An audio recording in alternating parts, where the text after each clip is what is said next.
Welcome, my friends. This is Henrik Palmgren, and you are listening to Red Ice Creations Radio, and we are recording from the west coast of Sweden.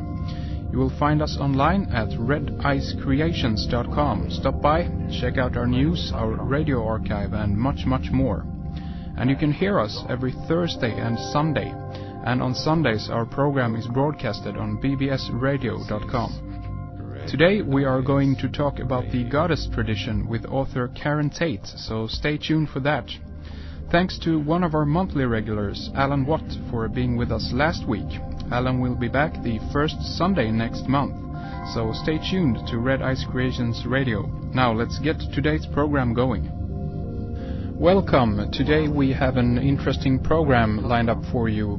We are joined by Karen Tate, and she is the author to a book entitled Sacred Places of Goddess, 108 Destination.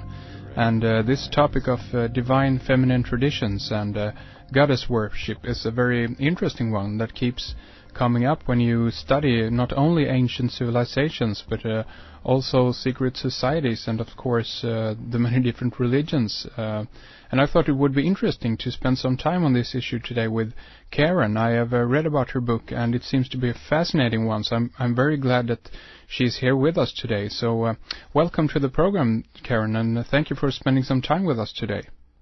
Oh, it's my pleasure. This has been the passion of my life for the last 15 years, and I always enjoy speaking to anyone about it who's interested in the subject. Yeah, it's it's great to have you. And by the way, before we kind of go into this, I can mention your website.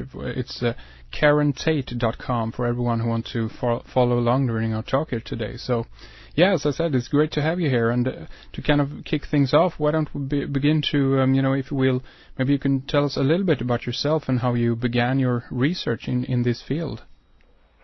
Well, I grew up in New Orleans, Louisiana, which is sort of referred to in the United States as the Bible Belt, because it's predominantly Catholic and Baptist.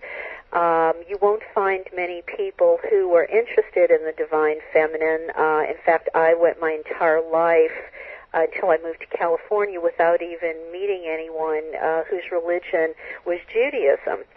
So it sort of gives you an idea of the background, that I come from, that narrow, Christian fundamentalist sort of background. But to be honest with you, it never really clicked with me. It was just really sort of a Sunday obligation, and I just could never get into the icon of Jesus on the cross at the front of the church. Yeah. It just, I want my God or my goddess to be, loving and nurturing, and the suffering and the sacrifice aspect just didn't feel like it was in keeping with the joy of life. And I don't know, I say that in retrospect now. I honestly don't think I thought much about it when I was younger because it just didn't feel integral to my life.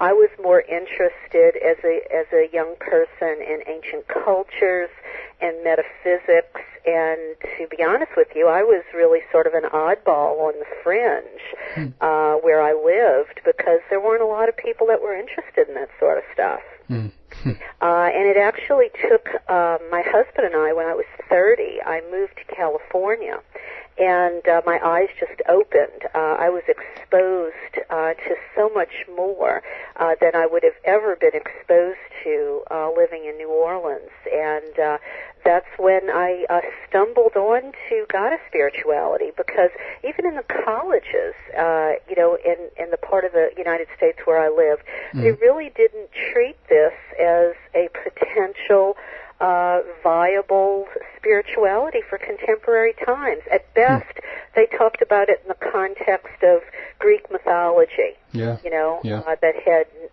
no bearing on today or any bearing on hope for the future. So you mentioned California during your school years, I guess. What was it there that opened up your eyes about this? Well, when we moved out here, I was 30, and I actually took an adult education class that sort of opened my eyes to the idea of the divine feminine. And then, I just started to read everything I could get my hands on. I think the two best books that started me down the path were Merlin Stone's When God Was a Woman and Rianne Eisler's Chalice and the Blade. Yeah. And once I read those two books, I was hooked because, then this wasn't just a feminist fantasy. This wasn't just something for ancient times. I realized that there was a whole history that, I wasn't even taught in school, of what came before patriarchal religion. Yeah. And that there was really a feminine face of God out there that, that was legitimate and viable and maybe offered a better alternative than what we have now, dominating society. I mean, that's an interesting subject, of course, the obvious suppression of the goddess. And do you think that this is something that only have been, predominant in the latest 2,000 years, I guess? Well, Maria Gimbutas talks about the Kurgan hordes that came down and over thousands of years either obliterated or assimilated cultures that were more matrifocal. And, I know she tends to be controversial to a certain extent because she made, she made drew a lot of conclusions that, everyone doesn't agree with. But, the archaeological evidence is there that, 20 and 30,000 years ago, people were worshiping a female god. And, it became about power and politics. There's some scholars that I've been reading about recently that talk about you follow the blood and you follow the demise of women. And, it's an interesting theory because in the earliest of times, women's blood, particularly their menstrual blood, was looked at as a life-giving force. Pharaohs and kings coveted it. Some people, even erroneously thought that it could give them immortality. So basically, it started out as something coveted, and I think what happens is when someone covets something and they can't create it or they can't control it, well, what do they do then? They don't want the power to be in someone else's hands, so they demean that. They subjugate it. So I think goddess, and by association women, and their reproductive abilities and their menstrual bloods, suddenly became taboo. Yes. In men's quest to, subjugate women. And, we all know in the ancient world, marriage was little more than, an ownership contract. Yeah. It wasn't really a partnership. Very interesting. And how far back do you think we have to go if we are to, pick up the latest traces of a more, matriarchy or that kind of predominant ruling of a society or civilization? Well, we think that there was matriarchal societies, or I want to say matrifocal societies, in possibly Knossos, Greece, on Crete. Yeah. We think Chateau Hayuk in Turkey. There's evidence that there were matrifocal societies in China. I think they existed in a lot of places. It's just, sometimes it's difficult to determine that. But whether the societies were matrifocal or not, certainly it's becoming a more contemporary understanding, even by conservative archaeologists, that these artifacts we're finding really weren't just ancient Barbie dolls. They are finally coming to believe that these were artifacts that represented worship of a goddess, and the three reasons they give is, number one, these female artifacts were found in such abundance compared to artifacts that represented the male. Yeah. They were found in places that were believed to be the sacred part of these ancient compounds. They were made using materials that was the best the people had at the time, and they believed by their best craftspeople of the time. So you put all of this together, and some of these artifacts that you might just see in a museum labeled fertility object, they really need to be renamed in a lot of cases and called, at the very least, Mother Goddess. Yeah. If we don't actually know a name because it's too old. Yeah. But archaeologists are starting to agree that the Mother Goddess culture dates back 20 to 30,000 years. So if we are even before male deity.